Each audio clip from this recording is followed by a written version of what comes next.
வாசிப்போம். ரோமர் 5ஆம் அதிகாரம் 17. அல்லாமலும் ஒருவனுடைய மீறுதலினாலே அந்த ஒருவன் மூலமாய் மரணம் ஆண்டு கொண்டிருக்க கிருபையின் பரிபூர்ணத்தையும் நீதியாகிய ஈவின் பரிபூர்ணத்தையும் பெறுகிறவர்கள் இயேசு கிறிஸ்து என்னும் ஒருவராலே ஜீவனை அடைந்து ஆளுவார்கள் என்பது அதிக நிச்சயமாமே. ஆண்டவராக இயேசு கிறிஸ்துவை சொந்த இரட்சகராக ஆண்டவராக ஏற்றுக்கொள்ளாதவர்கள் இங்கே இருப்பீர்களானால் இயேசுவை சொந்த இரட்சகராக ஆண்டவராக உள்ளத்திலே ஏற்றுக்கொள்ள வேண்டும். யோவான் சுவிசேஷம் 8ஆம் அதிகாரத்திலே சொல்லப்பட்டிருக்கிறது, குமாரனாய் இயேசு உங்களை விடுதலையாக்கினால் மெய்யாகவே விடுதலை ஆவீர்கள். ஆண்டவராய் இயேசு கிறிஸ்து அவர் மெய்யான விடுதலையை கொடுக்கிற தேவன். இன்றைக்கு அந்தகார கட்டுகளிலிருந்தும் பிசாசுனுடைய அடிமைத்தனத்திலிருந்தும் விடுதலை பெறும்படி அநேகர் மாம்சீகமான வழிகளை பின்பற்றி செல்கிறார்கள். அவைகள் மெய்யான விடுதலையை கொண்டு வருகிறதில்லை. தற்காலிகமான விடுதலை வந்த மாதிரி தெரிகிறது, ஆனால் மெய்யான விடுதலையை கொண்டு வருகிறதில்லை. ஒரு சகோதரனை பற்றி கேள்விப்பட்டேன். அவர் குடிப்பழக்கத்திற்கு அடிமையானவர். அவர் கேரளாவில் எங்கேயோ ஒரு இடத்துக்கு போனாராம். அங்கே 35 நாள் ஒரு இடத்துல தங்கியிருந்தாராம். அவருக்கு குடிக்காமல் வாழ்வது என்பதை பற்றிய போதனைகள் கொடுக்கப்பட்டது, சில பயிற்சிகள் கொடுக்கப்பட்டிருக்கிறது. எப்படி குடிக்காமல் வாழ்வது என்கிற சில நல்ல பழக்கங்களை கற்றுக் கொடுத்தார்கள். 35 நாள் முடிஞ்சிச்சு. முடிஞ்ச உடனே சொன்னாங்க, அந்த 35 நாளும் நீங்கள் குடிக்காமல் வாழ்ந்திருக்கிறீர்கள், ஆகவே வீட்டுக்கு போய் இதே வழக்கத்தை தொடருங்கள், குடிக்காமல் உங்களால் வாழ முடியும்னு சொல்லி அனுப்பிட்டாங்க. அவர் வீட்டுக்கு மறுநாளே குடிச்சிட்டு அருமையானவர்கள விதமாக ரோட்டில் அப்படியே தெரிஞ்சுக்கிட்டு இருந்தாராம். கவனிங்க, இதெல்லாம் மாம்சீகமான வழிகள். அருமையானவர்களை, இது மெய்யான விடுதலையை கொண்டு வராது. மெய்யான விடுதலையை கொடுக்கிறவர் ஒரே ஒருவர், அவருடைய பெயர் இயேசு.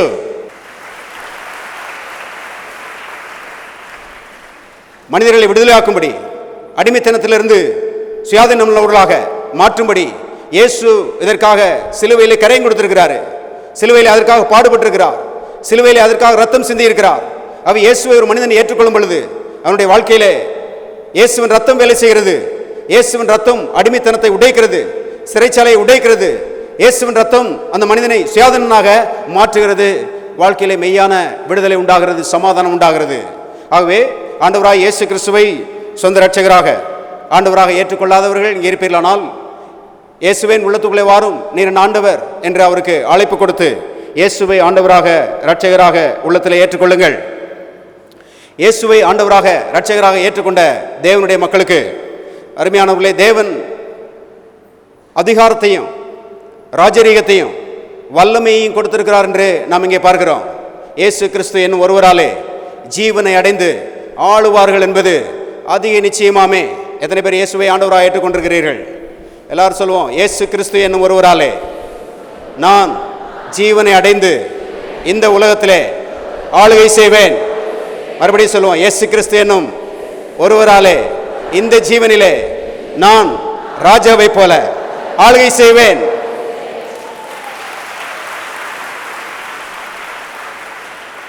கர்த்தர் சிலுவை பாடுகள் மூலமாக, சிந்தப்பட்டவருடைய ரத்தத்தின் மூலமாக அருமையானவர்களே, அடிமைகளாக இருந்த நம்மை விடுதலையாக்கி ராஜாக்களாக தேவன் நம்மை மாற்றி இருக்கிறார். இன்றைக்கு இயேசுவை ஏற்றுக்கொண்ட தேவனுடைய மக்கள் ராஜாக்களாக ஆளுகை செய்கிறவர்களாக மாற்றப்பட்டிருக்கிறார்கள். எத்தனை பெரிய பாக்கியம் பாருங்க.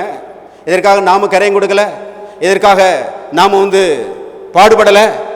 அத்தனை அருமையானவர்களை கர்த்தருடைய கிருபை, கர்த்தர் இலவசமாய் நம்மை அவருடைய பிள்ளைகளாக, அதிகாரம் நிறைந்தவர்களாக, ராஜரீகம் நிறைந்தவர்களாக கர்த்தர் நம்மை மாற்றி இருக்கிறார். பாருங்க, ஆவிதான் பழைய ஏற்பாட்டு காலங்களிலே சங்கீதத்தின் புஸ்தகத்தில் எழுதப்பட்டிருக்கிறது, கர்த்தராலே விடுதலை பெற்ற மக்களை பற்றி எழுதப்பட்டிருக்கிறது. அவங்க சொன்னாங்க, கர்த்தர் நமக்கு பெரிய காரியங்களை செய்திருக்கிறார், இது நிமித்தம் நாம் மகிழ்ந்திருக்கிறோம். கர்த்தர் நமக்கு பெரிய காரியங்களை செய்திருக்கிறார், இது நிமித்தம் நாம் மகிழ்ந்திருக்கிறோம். சிறையிருப்பிலிருந்து அவர்களை விடுதலை ஆக்கினார். பாபிலோனிய அடிமைத்தனத்திலிருந்து கர்த்தர் அவர்களை விடுதலை ஆக்கினார். விடுதலையோடு வந்த மக்கள் சொன்னாங்க, கர்த்தர் நமக்கு பெரிய காரியங்களை செய்திருக்கிறார், இது நிமித்தம் நாம் மகிழ்ந்திருக்கிறோம். ஒரு விதத்தில் சொல்ல போனா அருமையானவர்கள், இது பழைய ஏற்பாட்டு மக்களுக்கு அதிகமாக பொருந்தாது. ஏனென்றால் பழைய ஏற்பாட்டு மக்கள் சிறைச்சாலையிலிருந்து நிரந்தரமாய் விடுதலையாகவில்லை. ஏனென்றால் இயேசு வரவில்லை, ரத்தம் சிந்தப்படவில்லை, அருமையான பிசாசு ஜெயிக்கப்படவில்லை. கவனிங்க, அவர்களுக்கு இது பரிபூர்ணமாக பொருந்தாது. ஆனால் நான் சொல்லுறேன், இன்றைக்கு வாழுகிற தேவனுடைய மக்களாகிய நமக்கு இந்த வசனம் ரொம்ப பொருந்தும். தேவன் நமக்கு பெரிய காரியங்களை செய்திருக்கிறார். இதை நிமித்தம் நாம் மகிழ்ந்திருக்கிறோம். நாம பிரயாசப்பட்டு ராஜரீகத்தை சுதந்திரிக்கல, நாம பாடுபட்டு இந்த அடிமைங்கிற ஸ்தானத்திலிருந்து விடுதலையாகி ராஜாங்கிற ஸ்தானத்துக்கு வரவில்லை. அத்தனையும் கர்த்தர் நமக்கு காண்பித்த இரக்கம், ஈவு. ஆகவே அருமையானவர்களே, இவைகளை தேவனுடைய மக்கள் புரிந்து கொள்ள வேண்டியது அவசியமா இருக்கிறது. வாசிக்கலாம். வெளிப்படுத்தல் 1ஆம் அதிகாரம் 5, 6 ஆகிய வசனங்களை வாசிக்கிறேன்.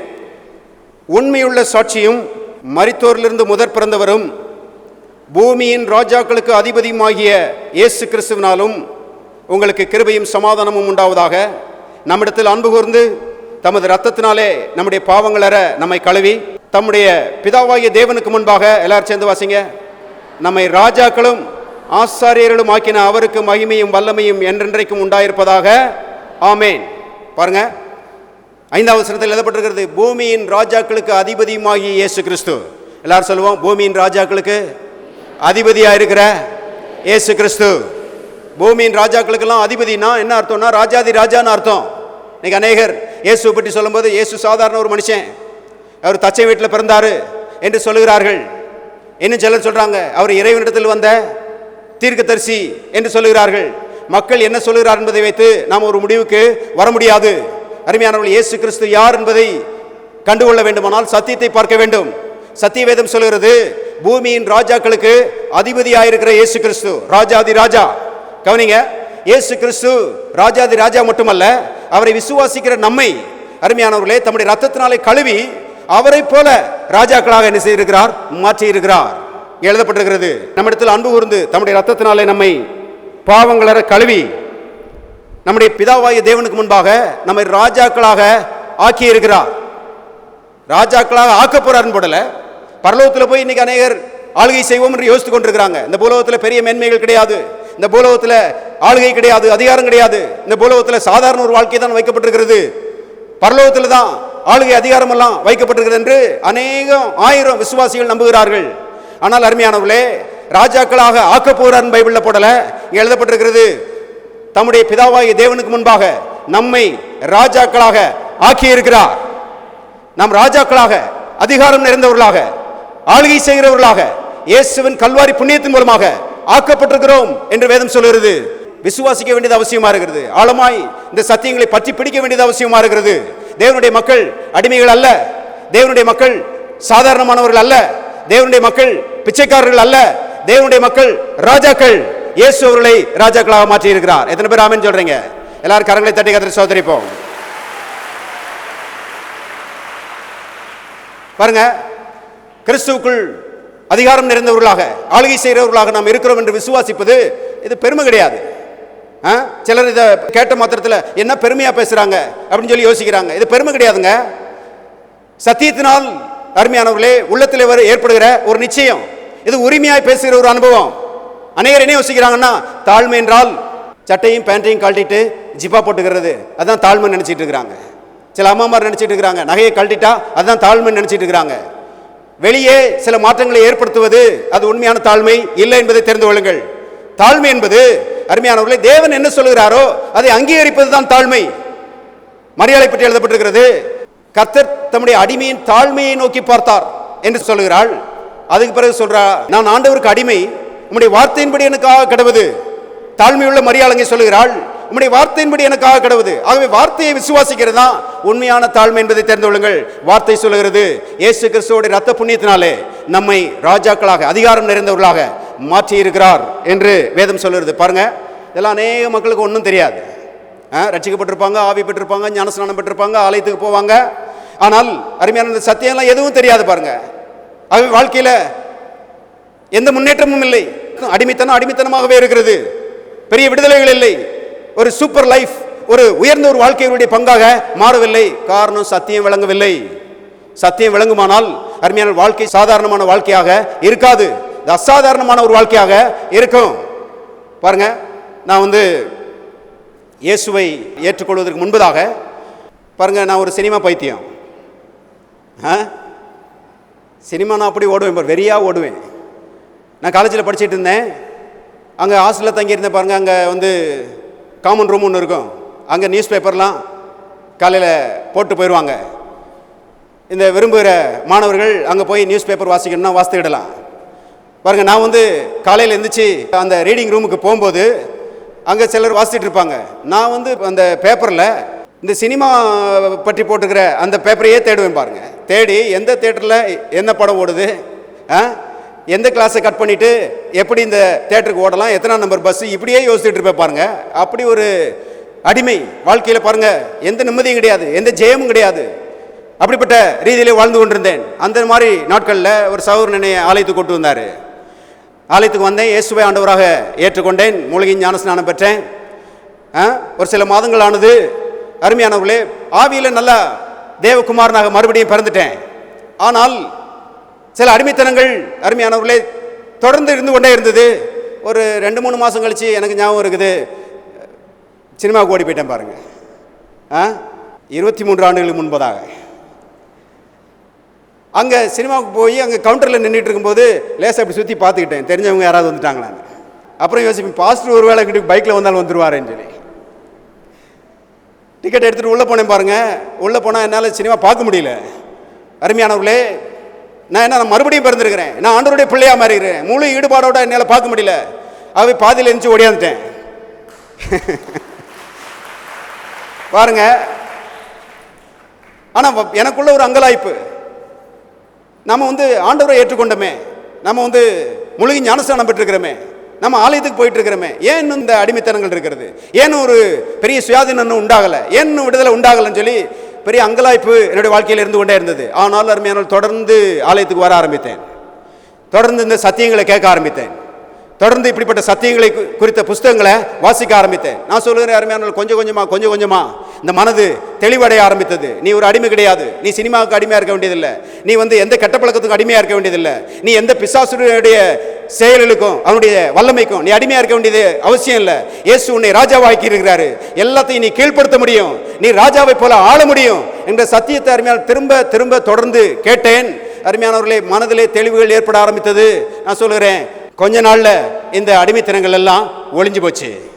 அடிமைத்தனங்கள் எல்லாம் ஒளிஞ்சு போச்சு. வாழ்க்கை ஆளுகிற ஒரு வாழ்க்கையாக மாறிவிட்டது.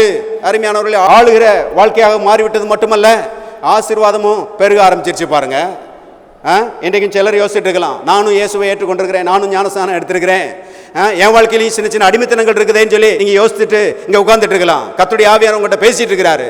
இந்த சத்தியங்களை அருமையானவர்கள் கற்றுக்கொள்வீர்களானால், இந்த சத்தியங்களை ஆழமாய் அறிந்து கொள்வீர்களானால், இந்த சத்தியங்கள் உங்களுடைய ஆவியிலே வெளிப்பாடாக மாறுமானால் அடிமைத்தனங்கள் ஒளிந்து போகும் என்று கர்த்தருடைய ஆவியானவர் சொல்கிறார். சத்தியத்தை அறிவீர்கள், சத்தியம் உங்களை விடுதலையாக்கும்.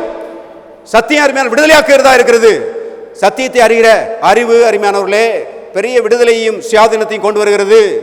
சத்தியம் சொல்லுகிறது, கர்த்தர் நம்மை அவரை போல ராஜாக்களாக மாற்றி இருக்கிறார். பாருங்க, அமெரிக்க தேசத்திலே ஆபிரகாம் லிங்கன் சொல்லி ஒரு ஜனாதிபதி இருந்தார். அவருடைய நாட்களிலே அமெரிக்க தேசத்தில் ஆப்பிரிக்காவிலிருந்து கொண்டு வரப்பட்ட அநேக கருப்பர்கள், நீக்ரோன்னு சொல்றாங்க பார்த்தீங்களா, அந்த கருப்பர்கள் அமெரிக்க தேசத்திலே காப்பி தோட்டங்களில் வெள்ளைக்காரங்களுக்கு அடிமைகளாய் வேலை செய்தார்களாம். ஆபிரகாம் லிங்கன் ஜனாதிபதியாக வந்த மாத்திரத்தில் அவருக்கு ஒரு ஆசை வந்துருச்சாம். பாருங்க, இது என்ன மனிதருக்கு அடிமையா இருக்கிறார்கள், கருப்பா இருக்கிறாங்கன்றது நிமித்தம் இந்த வெள்ளைக்காரங்க உங்களை போட்டு என்ன செய்யறாங்க, அடிமைப்படுத்தி இருக்கிறாங்களே, மனிதர்கள் யாரும் மனிதருக்கு அடிமையா இருக்க வேண்டிய அவசியம் கிடையாது என்று அவர் விரும்பினபடினாலே அவர் வந்து ஒரு விடுதலை பிரகடனத்தை அமெரிக்காவில் அறிவிச்சாராம். பாருங்க, எந்த கருப்பனும் எந்த வெள்ளையனுக்கும் அடிமையா இருக்க வேண்டிய அவசியம் கிடையாது, எல்லாரும் இந்த நாட்டில் சுயாதீனர்கள் என்கிற ஒரு விடுதலை பிரகடனத்தை ஆபிரகாம் லிங்கன் வந்து அறிவிச்சாராம். இது அறிவிக்கப்பட்ட மாத்திரத்தில் அநேகருக்கு இந்த செய்தி போய் சேர்ந்துச்சாம். பாருங்க, அநேகர் அரசாங்கம் தங்களை விடுதலையாக்கி இருக்கிறது, எந்த ஒரு வெள்ளைக்காரனும் கருப்பனை வந்து அடிமைப்படுத்த வேண்டிய அவசியம் கிடையாது, அடிமைப்படுத்த கூடாது, அடிமைப்படுத்த அரசாங்கம் அனுமதி கொடுக்கிறது இல்லை என்கிறதெல்லாம் வந்து தெரிஞ்சு கொண்ட மாத்திரத்தில் அநேக கருப்பர்கள் அருமையானவர்களே அடிமைத்தளத்திலிருந்து விடுதலை பெற்று ஓடிட்டாங்களாம், சுயாதீனர்களாக ஓடி பாருங்க, சொந்த